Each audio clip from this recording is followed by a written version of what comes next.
I'm so excited to be here. Thanks so much for including the e-ticketing task force in your discussions today. The range of topics and the experts from around the states participating is thoroughly impressive.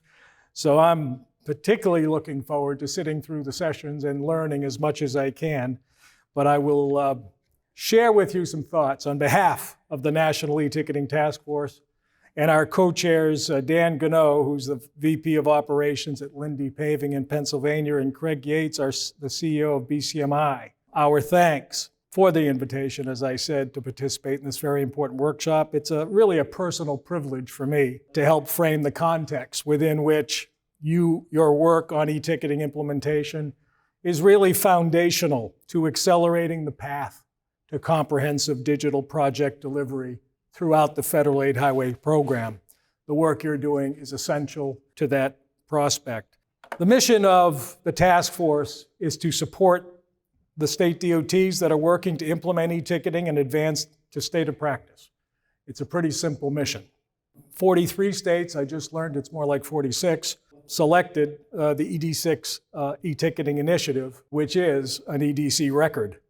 Our role is to develop digital media content and features that will help explain, educate, and celebrate the benefits of e-ticketing for policymakers at all levels of government and the public. Essential. The work you're doing needs to be translated to policy speak. And that's the work we're trying to do, as Jag indicated. It's critically important, and in order for this, what I call a movement to proceed, that engagement, that understanding is essential to receive the support and resources to do the work you do. The industry's committed, the industry's on board. One of our co-chairs, Dan Nadeau, said it, and I have it up on the slide, we know e-ticketing is more efficient. It reduces processing time and allows for faster accounting of quantities, meaning processes that can take days now only take hours. That is what the industry has grown to understand about this technology and this particular element of digital project delivery. eTicketingTaskForce.org is our digital website and platform in partnership with InfraTalk America, which I serve as publisher. Our first production last year, an InfoDoc entitled Digitizing the Supply Chain Delivery System, which you can find on the website. But today, I'd like to share with you a few video clips, a sneak preview, if you will, from a series of interviews that I've recently conducted, portions of which may be featured in the sequel that is currently under production. I thought it would be useful for me to bring a few familiar faces in to help establish this context, people who certainly know more than I about the topic. And here we go. Our industry has a perception issue that construction is not technology driven. And I tell people, when the first thing we do when we get a brand new inspector out of college and hand them a piece of paper in triplicate with copy carbon paper under it, they're gonna roll their eyes at us. E-ticketing really kind of revolutionizes that and says, we're not going to, have a driver deliver this paper ticket that they're giving to the inspector that hopefully makes it into, the proper place for payment, for tracking information. Having all of that data in a system, it really is going to revolutionize how we do business in that space. A lot of the talent today is graduating where their computer is with them from the moment they wake up in the morning until the moment they go to bed. That's what they've had while earning their degrees. To bring them into a world where you're working out in the field and you're telling them, I'm sorry, please go get this copy of paper, put it on triplicate, that makes them feel like they're taking a step back.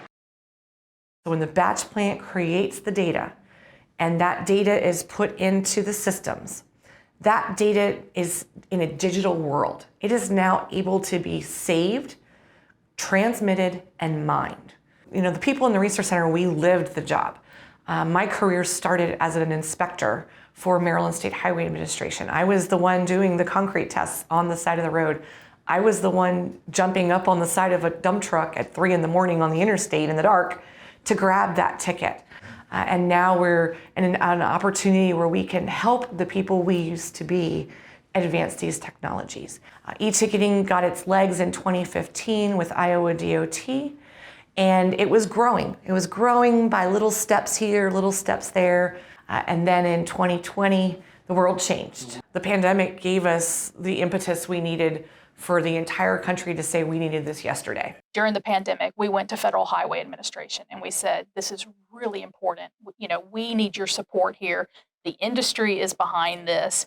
How can we work together to work with the State Department of Transportation? Because I don't want, my folks touching each other, handing things off, out of their truck, things like that. And then they saw the benefits to having that data and information in a faster manner, the impact on, their accounting, the impact on their knowledge and how that can impact decisions moving forward with this younger generation. Or if you are not considering digital technologies, I'm not sure your company's going to be able to keep up. In Delaware, it's really great. We're such a small state that we're able to innovate pretty quickly. And when you talk specifically about e-ticketing, it definitely was an idea generated by really our construction folks. On the asphalt side of the house, we're full bore. And now we're starting to look at concrete and working with the Delaware Contractors Association and, making sure they knew what we were trying to do, piloting it with them. Working with the Delaware Asphalt Paving Association, DAPA, and talking through it with them. We don't do anything here without kind of having that consensus. Every day does count. The quicker that we can get things done and the more efficient that we can be and the more information we know about our system just helps us deliver faster. Having the focus through EDC is really important. Really that support from a funding resource and also being able to connect to other states throughout the nation to see what they're doing. Once the industry saw that this was something that they wanted to participate in, Ohio wasn't going to stand in their way. Ohio wanted to be a part of it. I think it's efficiencies, cost savings, and safety. The Everyday Counts initiative timing couldn't have been better. When you bring people in from the ground up and they have that buy-in of the decision was not made without me, it was made with me, I think you start to see that success immediately. The silver lining of COVID, if there was one, was the acceptance of we have technology and we can utilize it. ODOT's been very helpful and upfront about their vision for e-ticketing. Finding new talent to bring into the industry is a challenge for everyone these days, but in particular our industry. And I think it's going to be very surprising how quickly things move forward when we do embrace this technology. E-ticketing is a low-hanging fruit. It was something easy that was out there, that was readily accessible to a vast number of people. Now we can start developing and deploying other technologies to build on those platforms and build on the data we have with e-ticketing and make it more useful in the long run in a BIM world. Many thanks to our friend and national leader of e-ticketing in this workshop, Kat Wiesner, DelDOT Deputy Secretary Shante Hastings, really a true innovation leader, as is Janet Treadway, someone you all, or many of you know very well, of Ohio DOT, a fellow advisor to the task force, and Dr. Audrey Copeland, a Federal Highway alum who now leads the National Asphalt Paving Association. When I met her in 2009, when I arrived at Federal Highway, she was a materials engineer. Now, Dr. Copeland running one of the major national trade organizations who have been extremely supportive of advancing e-ticketing as an industry leader. So thanks to all their contributions to our outreach and education efforts. I'd like to commend the team that assembled this workshop for the programming, as I mentioned, that's expected today and tomorrow. The presenters and the panels will no doubt share insights which will illustrate the momentum that exists across the country towards the implementation of e-ticketing technology. Digital project delivery includes e-ticketing and the more multifaceted BIM for infrastructure world. EDC 6 e-ticketing and digital as-built initiative has contributed significantly to the momentum of digital project delivery, along with the private sector support from industry trade groups and the digital project delivery sector. We now know that EDC 7 will not include a technology initiative, but the proposed workforce development initiative can and should include an emphasis on strategies and resources to help transportation infrastructure agencies at the state and local levels to recruit, train, and retain the talent that will be needed and necessary to implement digital project delivery from planning, design, construction, operations to asset management. E-ticketing is an integral part of that dynamic. In the Digitizing the Supply Chain Delivery System InfraTalk we released last year, I said the following, and I really hate quoting myself, but in this case it makes sense. Quote, paper tickets are where data go to die, close quote. The visual is stacks of file boxes, 10 high in freight containers, and a close-up of the statement on a particular box of tickets that said, destroy 2025. The visual manifestation of the final resting place of data on paper tickets. I believe e-ticketing can be standard practice by the expiration of the bipartisan infrastructure law in 4 years, which also means we as an industry working toward the next authorization and the next major infrastructure investment that I believe needs to mirror the historic investment you are all working hard to implement as we speak. It's important that we demonstrate to Congress and the public that with this historic infrastructure investment, infrastructure agencies and the industry work together to accelerate practices and technology solutions that reduce cost and accelerate project delivery. That's what policymakers in each of your states and state DOTs are certainly after. Digitizing the data from the supply chain delivery system will surely produce long-term value for the owners, contractors, producers, and more. We don't yet know the value that data will produce in years to come in totality, but we do know what it'll do right now. The Federal Highway BIM for Infrastructure Roadmap, one of the co-authors sitting to my right, estimated that to achieve state of practice, which is largely based on current models, current state of practice, is estimated to be about 10 years. It was a report that I found extremely helpful, educational. More importantly, I think it's a statement from a very trusted source that the journey is worth it. The steps that have been outlined are underway in many respects. We coined the hashtag We Can Do Better to apply to a range of targeted technologies that we want to work toward that same end, state of practice. And in the context of e-ticketing, we believe it can serve as a catalyst to the broader set of what are characterized as BIM for infrastructure technologies and practices. We think it's integral to that. We think the data that is captured, harnessed, managed, and manipulated will grow in value and contribute significantly to the evolution of what we now know as BIM for infrastructure. So I thought the Federal Highway Roadmap was an extremely important document, well-written, well-researched, and I think a real catalyst to move this along on a national basis. There are a number of examples of similar documents and similar efforts going on in individual states across the country. So there's real momentum. So how do we do better? I think the story, the backdrop of the role that COVID played in accelerating a state's pursuit of e-ticketing is a great example that when state DOTs make the decision to do something, they have incredible ability to do so.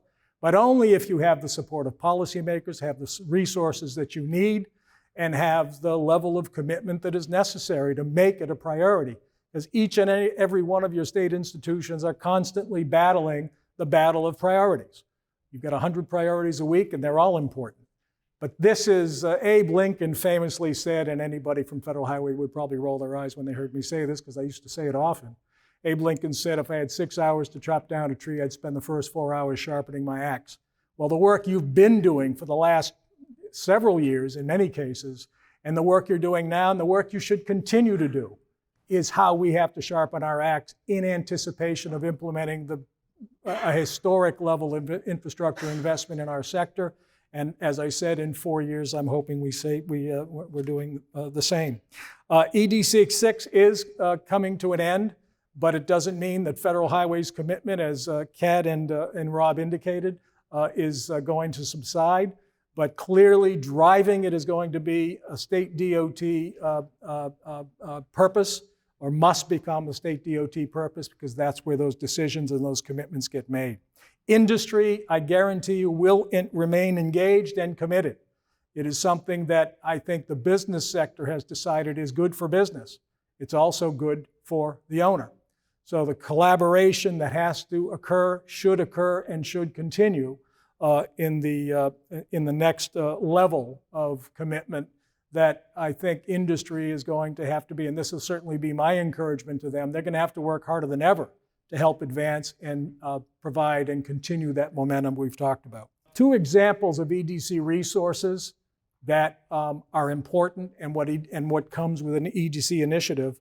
This workshop, the series of meetings and peer exchanges that have occurred and will continue to occur into the next year.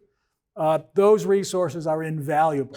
This kind of exercise is invaluable. All the work you've done online and through Zoom meetings is invaluable. So continue that commitment. I think it's going to be well worth it. Another example of a resource from an EDC initiative is the companion initiative to e-ticketing on digital as-built. And it was a webinar called EDC6 Digital As-Built Forum, Building Smart IFC. It was, I think, last week before last. And Ian Howell, the interim CEO of Building Smart, spoke. And I looked up the definition. And obviously a big focus of the webinar was Open BIM and Building Smart's, the partnership that AASHTO has initiated on the bridge side. A lot of great opportunities, but I wanted to read the definition of Open BIM just quickly. Open BIM extends the benefits of BIM by improving the accessibility, usability, management, and sustainability of digital data in the built asset industry. I'm done. Open BIM processes can be defined as shareable project information that supports seamless collaboration for all project participants. Open BIM facilitates interoperability to benefit projects and assets throughout their life cycle. E-ticketing fits that definition like a glove. E-ticketing is an integral part of the overall BIM for infrastructure objective and the overall digital project delivery strategies. In that same presentation, Will Sharp, the director of Highways Director for HDR, also spoke and has always impressed me with his knowledge and advocacy for digital transformation.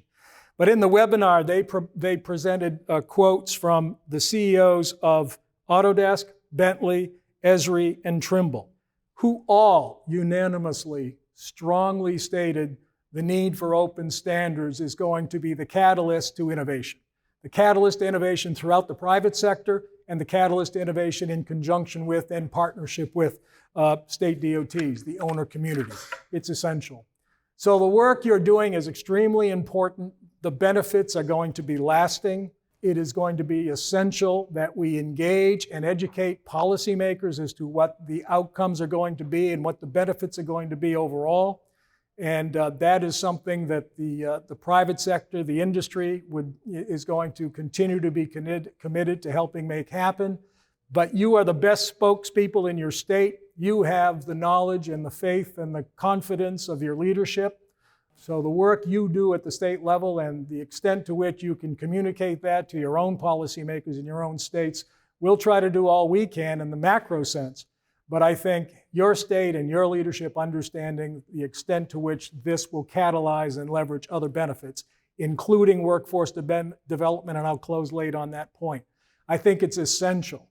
Every interview I've done and will continue to do in this series, one of the central questions is, can the technology be used to leverage the interest of the next generation of technical employee, of the IT future that we rely on as the basis for operating and implementing a lot of this technology.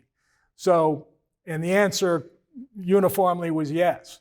So, and I think some of the testimonials you saw on our clips back that up.